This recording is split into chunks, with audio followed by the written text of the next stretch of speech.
Hello दोस्तों, आज मैं आप लोगों के बीच संविधान की श्रृंखला को आगे बढ़ाते हुए चर्चा करेंगे पंचायती राज व्यवस्था के बारे में। विस्तृत रूप से जानकारी प्राप्त करेंगे कि कौन से अनुच्छेद में क्या क्या चीज़ का वर्णन किया गया है और उससे जुड़े हुए कौन कौन से महत्वपूर्ण टॉपिक होता है उसके बारे में चर्चा करेंगे। आज के जो पीडीएफ है दोस्तों, इस पीडीएफ में आपका टोटल 44 पेज का पीडीएफ है, जिसमें कि प्रमुख संवैधानिक संशोधन जो है उसको भी इस पीडीएफ में इंक्लूड कर दिया गया है। लेकिन वीडियो ज़्यादा लंबा हो जाएगा। अगर हम संविधान संशोधन को देखेंगे तो वीडियो काफ़ी ज़्यादा लंबा हो जाएगा, जो आपको देखने में परेशानी की सामना करना पड़ सकता है। इसीलिए मैं आप लोगों के बीच में ये आज के जो लेक्चर होगा उसमें सिर्फ और सिर्फ आपका पंचायती राज व्यवस्था और नगर पालिका के बारे में हम लोग मुख्य रूप से चर्चा करेंगे। उससे भी जुड़े हुए कौन कौन से महत्वपूर्ण फैक्ट हैं उसके बारे में चर्चा करेंगे। फिर हम लोग नेक्स्ट लेक्चर में हम लोग संविधान में किए गए प्रमुख संशोधन के बारे में चर्चा करेंगे। तो आप लोग अच्छी तरह से जो पीडीएफ प्रोवाइड करवाया गया है वो पीडीएफ को अच्छी ढंग से रीडिंग कर लेंगे। उसके बाद फिर हम लोग प्रमुख संवैधानिक संशोधन के बारे में लोग नेक्स्ट लेक्चर में एक क्लास में, थोड़ा सा लंबा क्लास जाएगा, उसको देख लेंगे हम लोग कल। ठीक है, तो आइए हम लोग चलते हैं, अपना सेशन को शुरुआत करते हैं। पंचायती राज व्यवस्था के बारे में चर्चा करेंगे और हम यहाँ से गायब हो जाते हैं ताकि पीडीएफ को आप अच्छी तरह से पढ़ सकें और मैं भी आसानी तरीके से मैं आपको समझाने में सक्षम हो सकूं। ठीक है, आइए शुरुआत करते हैं। तो देखते हैं दोस्तों पंचायती राज व्यवस्था के बारे में। ठीक है, पंचायती राज व्यवस्था का जो सबसे प्राचीनतम संकल्पना की बात करें दोस्तों, तो सबसे प्राचीन काल में ये जो स्थानीय स्वशासन या पंचायती राज व्यवस्था है, इसका जो प्रमाण देखा गया था चोल साम्राज्य में देखा गया था। किस साम्राज्य में देखा गया था दोस्तों?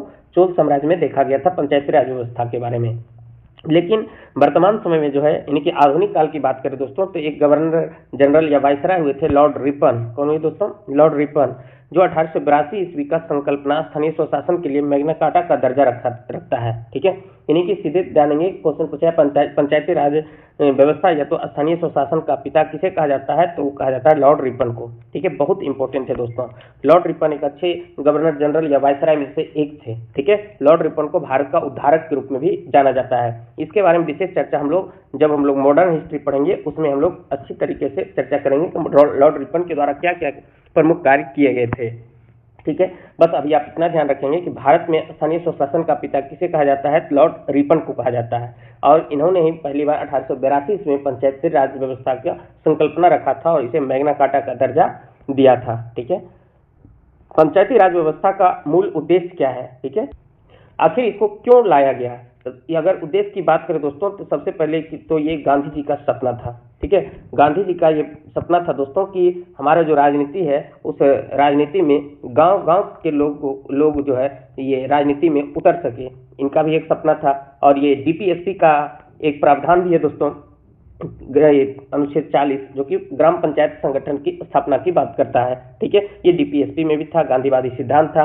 लेकिन इनका मूल उद्देश्य की बात करें दोस्तों, तो विकास की प्रक्रिया में जन भागीदारी सुनिश्चित करना। और ये जन भागीदारी कब सुनिश्चित होगा? जब इसमें ये राजनीति में गांव-गांव के लोगों तक में इसकी बारे में जानकारी ये प्राप्त हो सके, अर्थात लोकतांत्रिक विकेंद्रीकरण को बढ़ावा देना। विकेंद्रीकरण का मतलब हुआ दोस्तों कि जो शक्ति है दोस्तों, सत्ता की शक्ति, इसे बांटना। ठीक है, सत्ता की शक्ति को किस तरह से बांटा गया दोस्तों? कुछ शक्ति जो है वो केंद्र के हाथ में, कुछ शक्ति आपका राज्य के हाथ में है, तो कुछ शक्ति आपका पंचायत के हाथ में, यानी कि स्थानीय स्वशासन के हाथ में है। ठीक है, तो ये जो शक्ति का क्या होते जाता है दोस्तों कि पृथक्करण होते जाता है ना, विकेंद्रीकरण। एक इसी में सिर्फ शक्ति निहित नहीं है, कुछ शक्ति केंद्र को भी है, कुछ शक्ति राज्य को भी है, कुछ शक्ति पंचायत को भी, यानी स्थानीय स्वशासन को है। ठीक है, यानी कि अगर सरकार की बात करें दोस्तों, तो 3 तरह के सरकार हो जाते हैं, एक सेंट्रल सरकार, केंद्र सरकार, राज्य सरकार और ये स्थानीय सरकार है। ठीक है, तो ये विकेंद्रीकरण को बढ़ावा देना इसका मुख्य उद्देश्य था।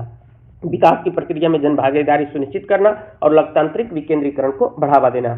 अब जानते दोस्तों कि पंचायती राज का शुभारंभ कब किया गया था? तो 2 अक्टूबर 1959 को। क्वेश्चन पूछेगा पंचायती राज का शुभारंभ कब किया गया था? 2 अक्टूबर 1959 को। कौन किए थे? भारत के प्रथम प्रधानमंत्री पंडित जवाहरलाल नेहरू के द्वारा राजस्थान के नागौर जिले में ये पहली बार पंचायती राज व्यवस्था लागू किया गया था। क्वेश्चन पूछेगा दोस्तों, स्वतंत्र भारत में पहली बार पंचायती राज व्यवस्था कहाँ लागू किया गया था? तो राजस्थान में। किस जिला से? नागौर जिला से। किसने किए थे? तो प्रथम प्रधानमंत्री जवाहरलाल नेहरू जी। कब किए थे? 2 अक्टूबर 1959 को। अगर आप देखने का प्रयास करें दोस्तों, तो ये 2 अक्टूबर ही क्यों चुना गया? क्योंकि आपको शुरू में ही बताए थे कि हमारे जो देश के राष्ट्रपिता महात्मा गांधी जी हैं, उनका ये बहुत बड़े सपने थे कि हमारे गांव के, देश के निचले तबके के लोगों तक में विकास की प्रक्रिया पहुंच सके, यानी जन भागीदारी की ये लक्ष्य ये उन लोगों के बीच में भी रखा जाए। ठीक है, तो 2 अक्टूबर 1959 को बहुत ज़्यादा इंपॉर्टेंट है थी। इसमें जितने भी फैक्ट दिया गया दोस्तों, 2 अक्टूबर 1959 को लागू हुआ जवाहरलाल नेहरू के द्वारा राजस्थान के नागौर जिला से, और ये पहली बार लागू हुआ है। ठीक है, दूसरी बार अगर देखें तो दूसरा बार जो है 11 अक्टूबर 1959 को जवाहरलाल नेहरू द्वारा आंध्र प्रदेश में पंचायती राज की शुरुआत हुई। यानी कि पहली बार 2 अक्टूबर 1959 को राजस्थान के नागौर जिला से, और दूसरी बार 11 अक्टूबर को आंध्र प्रदेश राज्य में पंचायती राज व्यवस्था शुरू की गई थी। पंचायत से जुड़े हुए कुछ अनुच्छेद के बारे में चर्चा करें दोस्तों, कि इसका मूल जो अनुच्छेद 243 में है, 243 के अधीन दोस्तों आपके बीच इसी में 243 का ए है, बी है, सी है, डी है, इस तरह से अगर चलते चलेंगे तो 243 के ओ तक में इसमें अनुच्छेद शामिल किया गया है। अर्थात टोटल 16 अनुच्छेद पंचायती राज व्यवस्था से जुड़ा हुआ है। ठीक है, हिंदी में अगर देखा जाए तो इसी को कहेंगे 243 के क, ख, ग। ठीक है, आइए इस सारे अनुच्छेद के बारे में हम लोग विस्तृत चर्चा करते हैं आज के लेक्चर में। पंचायती राज व्यवस्था की भाग की बात करें दोस्तों, तो ये भाग 9 में इसकी चर्चा की गई है। ठीक है, अनुच्छेद 243 से ए से यहाँ पर ए जोड़ सकते हैं, 243 ए से 243 के ओ तक में कुल 16 अनुच्छेद इसके अंतर्गत आता है। ठीक है, 243 में क्या किया गया है, पंचायती राज व्यवस्था की को परिभाषित किया गया है। ठीक है, कुछ हम लोग तकनीक लगाएंगे, उसके माध्यम से इसे याद करने का प्रयास करेंगे। 243 के ए की बात करें तो ग्राम सभा है। ठीक है, 243 के ए में क्या है दोस्तों, ग्राम सभा है। 243 के बी में क्या है दोस्तों, पंचायतों का गठन। कैसे याद रखेंगे, बी से आप रखेंगे बैठक, बी से क्या ध्यान रखेंगे दोस्तों, बैठक। अब बैठक कब होगा, जब गठन होगा। ठीक है, यानी पंचायतों की गठन। पहला में 243 में से कहेगा तो परिभाषा की बात है। 243 के ए में 1-2 को तो याद रखना पड़ेगा, और कुछ को हम लोगों को कुछ क्लू पॉइंट ढूंढना है खुद से, उसके बाद में याद हो जाएगी। ठीक है, तो 243 में परिभाषा, ए में है ग्राम सभा, और बी में क्या है, पंचायतों का गठन, और सी में है पंचायतों की संरचना। सी को कैसे याद रखेंगे, सी संरचना, लगभग एक जैसा दिख रहा है ना। 243 के सी में संरचना, 243 सब में है, ध्यान रखिएगा, बस आपको ए बी सी डी करके ध्यान में रखना है।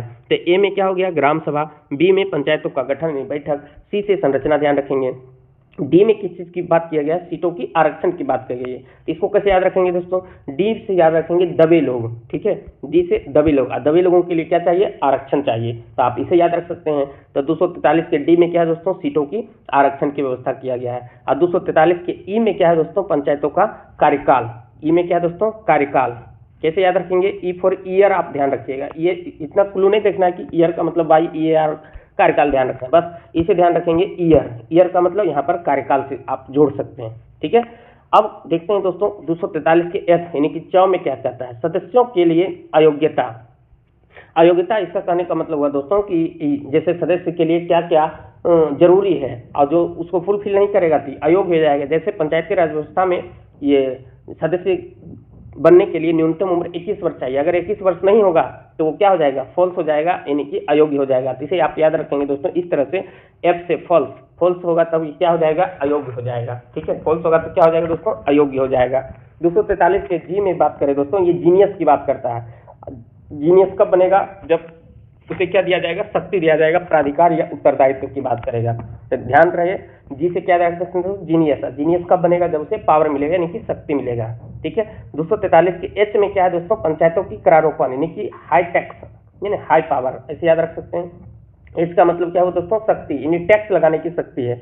ठीक है, और आई में क्या है दोस्तों, वित्त आयोग का गठन यानी आई फॉर आप ध्यान रखेंगे इनकम। आई फॉर क्या देखेंगे दोस्तों, इनकम। यानी 243 के आई में वित्त आयोग की गठन की बात की गई, आई से इनकम याद रखेंगे यानी वित्त पैसे, रुपये पैसे से संबंधित। ठीक है, 243 के जे में क्या दोस्तों, पंचायतों के लेखा का लेखा परीक्षा करना है ना, यानी जे फॉर याद रखेंगे जांच। जांच क्या करना है, यानी कि लेखा परीक्षा यानी कि लिखा जोखा देखना। जे फॉर क्या रखना है दोस्तों, जांच होगा यानी कि परीक्षा।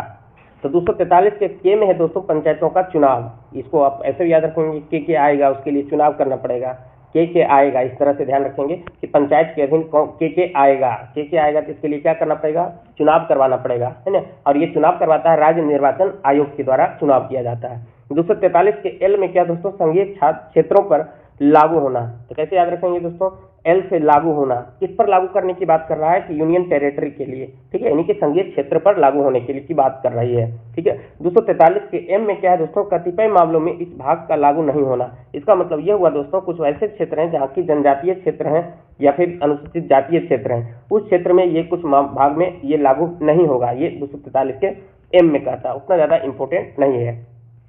243 के एन में है दोस्तों, पहले से विद्यमान कानून एवं पंचायतों का जारी रहना, है ना, पहले से विद्यमान कानून एवं पंचायतों का जारी रहना, यानी कि पहले से जो कानून बना है दोस्तों वो उसे क्या कर रखना, जारी रखना। तो कैसे याद रखेंगे दोस्तों, एन का मतलब आप ध्यान रखेंगे ये नहीं रुकेगा, नहीं रुकेगा मतलब एन से याद रख, कुछ टेक्निक आपको याद रखना है, मैं कुछ सोचने के लिए आपको बता रहा हूँ, आप खुद भी आपको हमसे भी बेहतर आप सोच सकते हैं, मैं बस आपके सोच को बदलने का प्रयास कर रहा हूँ, ठीक है, कि आप किस तरह से कोई भी चीज को पढ़ें और हमेशा के लिए याद रखें। इनका मतलब नहीं बदलेगा, यानी कि पहले जो कानून है ये विद्यमान पंचायतों में जारी रहेगा, ठीक है। और 243 के अ में है दोस्तों, चुनावी मामलों में न्यायालयों का हस्तक्षेप पर रोक, ठीक है, यानी अंतिम में रोकना है, अंतिम में क्या करना है, रोकना है। हम उम्मीद करते हैं दोस्तों आप लोगों को ये जो अभी टेक्निक बताए हैं ये आपको याद हो गया होगा, अगर नहीं हुआ है तो आप फिर से एक बार वीडियो को पीछे करेंगे, पीछे करके मेरे कुछ जो तथ्य है उसे आप 2-3 बार बोलेंगे और इस पीडीएफ को पढ़ेंगे तो आपको याद हो जाएगी, ठीक है। आइए आगे बढ़ते हैं, अब हम लोग महत्वपूर्ण फैक्ट के बारे में चर्चा करते हैं। कहता यदि पंचायत को विधि के अधीन पहले ही विघटित नहीं किया गया तो उसकी अवधि प्रथम अधिवेशन की नियत तिथि से ही 5 वर्ष होगी, यानी सीधा ध्यान रखेंगे कि पंचायत की विधि अगर पहले से विघटन नहीं हो जाती है तब उसका कार्यकाल कितना होगा दोस्तों, 5 वर्ष का कार्यकाल होगा, ठीक है। ये चर्चा किया गया 243 के अंगों में। अंगों को क्या कहा गया दोस्तों, आप अंग्रेजी ध्यान रखेंगे, हिंदी में आप नहीं फंसिएगा। 243 के ई की बात किया गया, यानी कि कार्यकाल की बात किया गया है, ठीक है।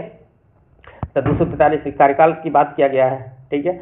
यदि पंचायत को समय से पहले विघटित कर दिया जाता है तो 6 महीने के भीतर चुनाव कराना अनिवार्य है। ये भी आप ध्यान रखेंगे कि जैसे अगर पंचायत को समय से पहले यानी 5 वर्ष पूरा होना हो, इसी ये अगर 4 वर्ष में समाप्त हो जाती है, किसी कारणवश विघटित हो जाती है, मुखिया जी को कोई घटना किसी कारणवश से मुखिया का पद रिक्त हो जाती है, अगर रिजाइन दे दें, मृत्यु हो जाए, कार्य करने से असमर्थ हो जाए, तो उस स्थिति में 6 महीने के भीतर चुनाव कराना अनिवार्य है। सर 6 महीने तक कौन संभालेगा, तो 6 महीने तक उप मुखिया इस पद को संभालेगा, ठीक है।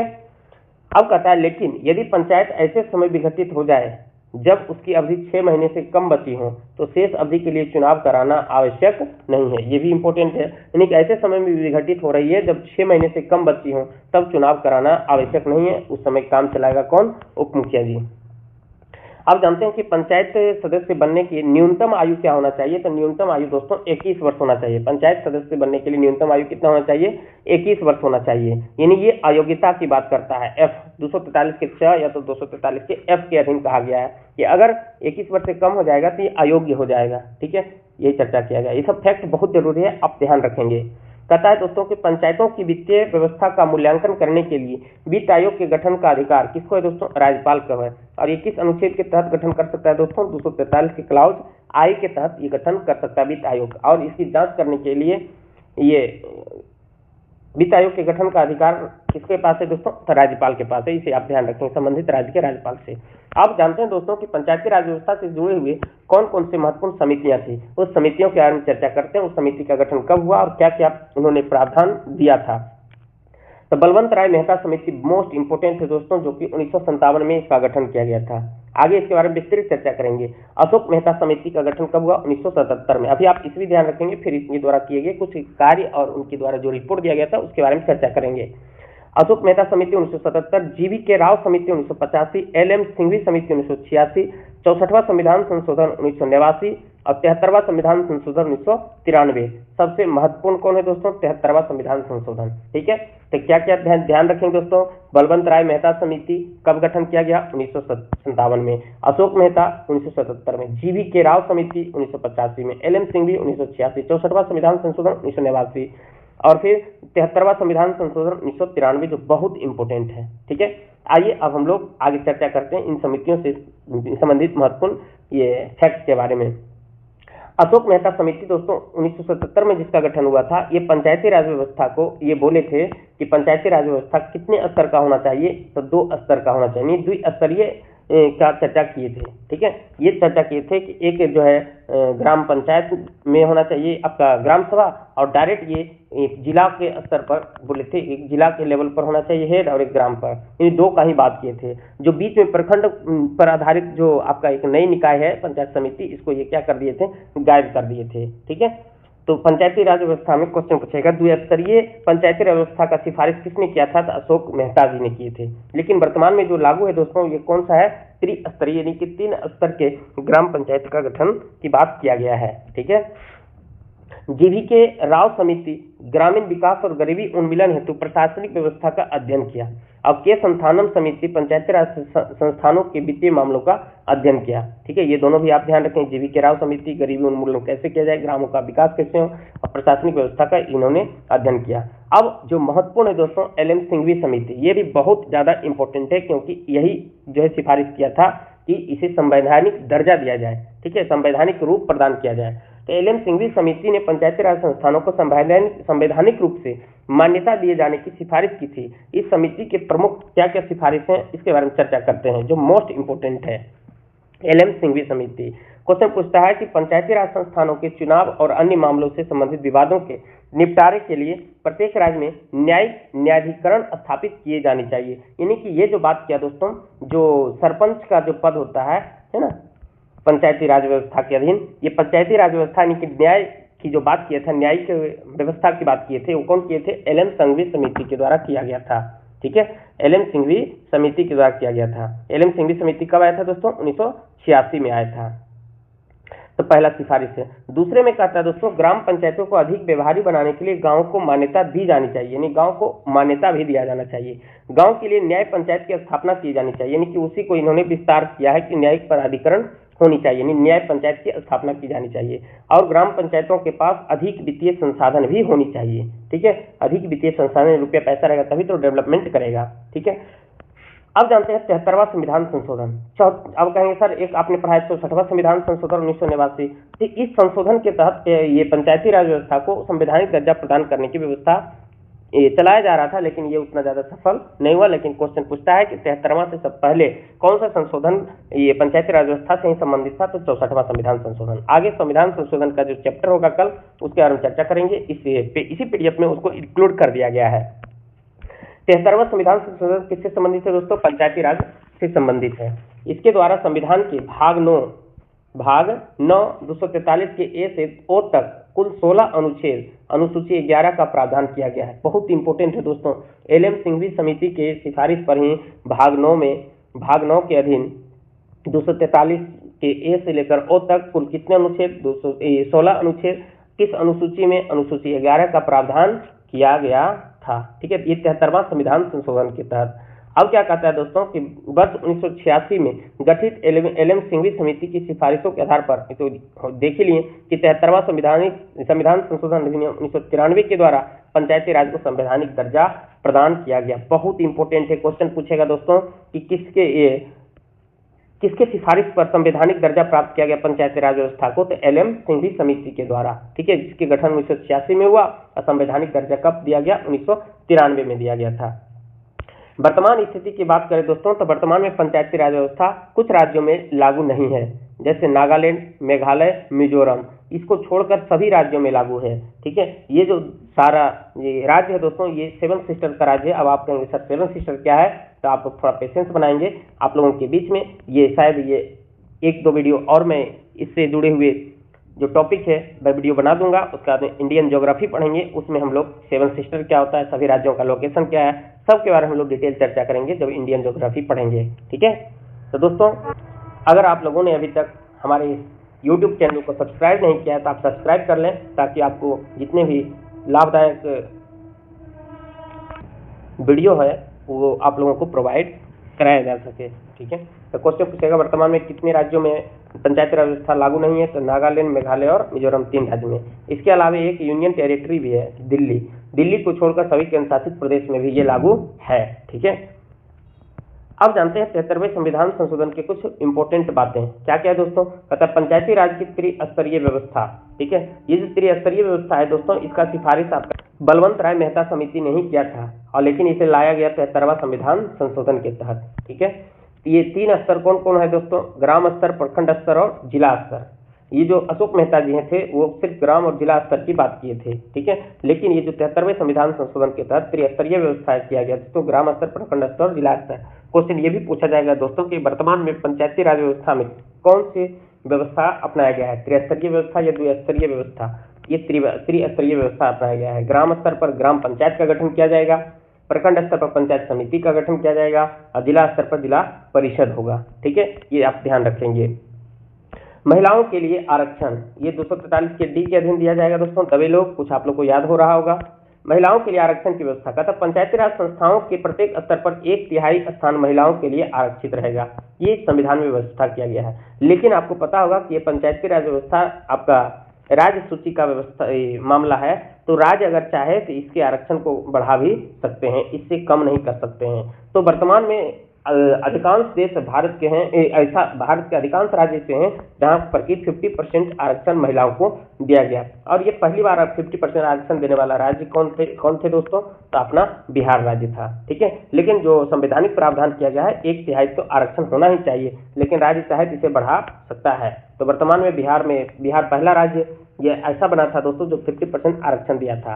अभी तो कई राज्यों ने ये आरक्षण को 50% कर दिया है। कार्यकाल की बात करें तो दोस्तों पंचायती राज संस्थानों का कार्यकाल 5 वर्ष। यदि पंचायत भंग हो जाए तो 6 महीने के भीतर चुनाव कराना अनिवार्य। सब तो आगे चर्चा किए थे। वित्तीय व्यवस्था क्या है? राज्य के संचित निधि से पंचायती राज संस्थानों का अनुदान देने की व्यवस्था है। ठीक है, अब कुछ अन्य महत्वपूर्ण बातें हैं दोस्तों। कहता है 73वें संविधान संशोधन के बाद पंचायती राज अधिनियम बनाने वाला पहला राज्य कौन है दोस्तों? कर्नाटक। यहाँ पर कंफ्यूजन ना करेंगे दोस्तों, क्वेश्चन पूछेगा दोस्तों पंचायती राज व्यवस्था का शुरुआत पहली बार किस राज्य से हुआ, तब तो ये राजस्थान ही जाएंगे। ठीक है, राजस्थान ही होगा। लेकिन कहेगा कि 73वें संविधान संशोधन के बाद पंचायती राज अधिनियम बनाने वाला पहला राज्य कौन बना, तब हो जाएगा दोस्तों कर्नाटक। इसे आप ध्यान रखेंगे। अब हम लोग चर्चा करते हैं दोस्तों ये नगर पालिका के बारे में। दोस्तों इसमें एक मुख्य फैक्ट छूट गया है, आप इसे नोट भी कर लें कि पंचायती राज व्यवस्था के अधीन जो सरकारें होती हैं, पंचायत का जो प्रमुख होता है दोस्तों, पंचायत के जो प्रमुख होते हैं उसे मुखिया कहते हैं। ठीक है, उसे मुखिया कहते हैं। ये विस्तृत वीडियो नहीं लाया गया दोस्तों, मुखिया का क्या शक्ति है सबके बारे में आगे हम लोग कभी आप कमेंट में बताएंगे। तो पहले आप ऊपर से पढ़ लीजिए कि सिर्फ कि क्या क्या बेसिक क्वेश्चन बनता है। अगर आप कमेंट करेंगे तो मैं कभी बाद में सबका डिटेल चर्चा करेंगे कि मुखिया का क्या कर्तव्य है, क्या काम है, पंचायत समिति का क्या कार्य है। ठीक है, और इसमें कितने विषय होते हैं ये बहुत इंपॉर्टेंट है। पंचायती राज व्यवस्था को कितने विषय पर कानून बनाने का अधिकार है, तो 29 विषय पर कानून बनाने का ये अधिकार है। ठीक है, 29 विषयों पर कानून बनाने का अधिकार है। इसमें वार्ड सदस्य होता है, सरपंच होता है, सबके पावर के बारे में कभी हम लोग नेक्स्ट वीडियो में चर्चा करेंगे। बस अभी आप इतना ध्यान रखिए, ये तो बहुत इंपॉर्टेंट है। कितने विषयों पर कानून बना सकता है, तो 29 विषयों पर कानून बना सकता है। ठीक है, आइए अब हम लोग चर्चा करते हैं ये 74वां संविधान संशोधन के बारे में, जो अर्बन लोकल बॉडीज के बारे में बताता है। यह संशोधन नगर पालिकाओं से संबंधित है। इसके द्वारा भाग 9 के क जोड़ा गया। ठीक है, जबकि 73वां के तहत कौन सा भाग जोड़ा गया था दोस्तों? भाग 9 जोड़ा गया। इसके तहत 9 के क जोड़ा गया। उस जो पंचायती राज व्यवस्था था 243 से ए से ओ तक में अनुच्छेद था, 16 अनुच्छेद था। अगर इसके बात करें दोस्तों तो ओ के बाद क्या होता है? पी से लेकर के जेड जी तक है। ठीक है, हिंदी भी आपके लोगों के बीच दिया गया है, आप अंग्रेजी पर ज्यादा फोकस करेंगे। ठीक है, तो 243 के पी से लेकर के जेड जी तक की व्यवस्था किया गया है। इसको किस अनुसूची में रखा गया है? तो 12वीं अनुसूची में रखा गया है। इसे भी आप ध्यान रखेंगे। 12वीं अनुसूची में नगर पालिकाओं से संबंधित कुल कितने विषय दिए गए हैं दोस्तों? 18 विषय दिए गए हैं जिन पर कानून बनाने की शक्ति दी गई है। जबकि अगर हम देखें पंचायती राज व्यवस्था में 29 विषय पर कानून बनाने का अधिकार है। 74वें संविधान संशोधन से संबंधित कुछ महत्वपूर्ण बातें क्या क्या है दोस्तों?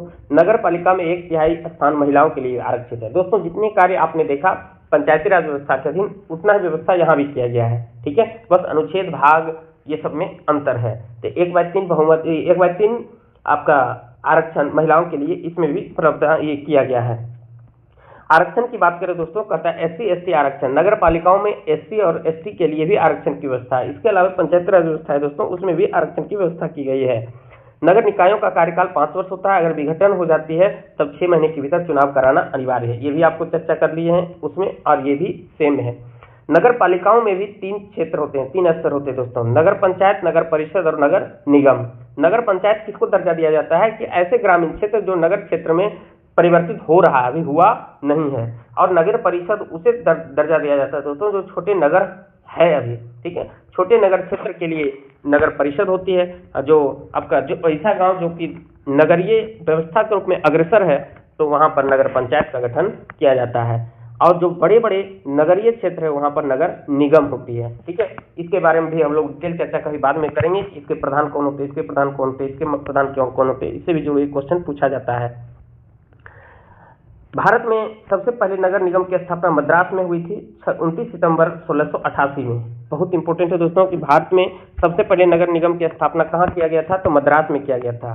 कब किया गया था, 26 सितंबर 1688 में। और 1687 में बोर्ड ऑफ डायरेक्टर्स ने मद्रास में नगर निगम बनाने की अनुमति दे दी थी, है ना। तो दोस्तों ये जो आज आप लोगों ने भाग 9 और भाग 9 के क पढ़ा है, इसके अधीन बहुत सारे फैक्ट आप लोगों ने पढ़ा। मैं अभी भी बताना चाहता हूँ कि इससे भी डीपली पढ़ा जाता है कि महापौर क्या होता है, ठीक है, ये सब के बारे में चर्चा करेंगे। मुखिया का पावर क्या है, सरपंच का पावर क्या है, ये आपका वार्ड सदस्य क्या होता है, उप मुखिया क्या होता है, मैं कभी अगले लेक्चर में इसके बारे में डिटेल चर्चा करूंगा, ठीक है। तो इस प्रकार से आपका ये आज का सेशन यहीं पर समाप्त करते हैं। संवैधानिक संशोधन के बारे में दोस्तों हम लोग नेक्स्ट लेक्चर में चर्चा करेंगे इसी पीडीएफ को पढ़ के।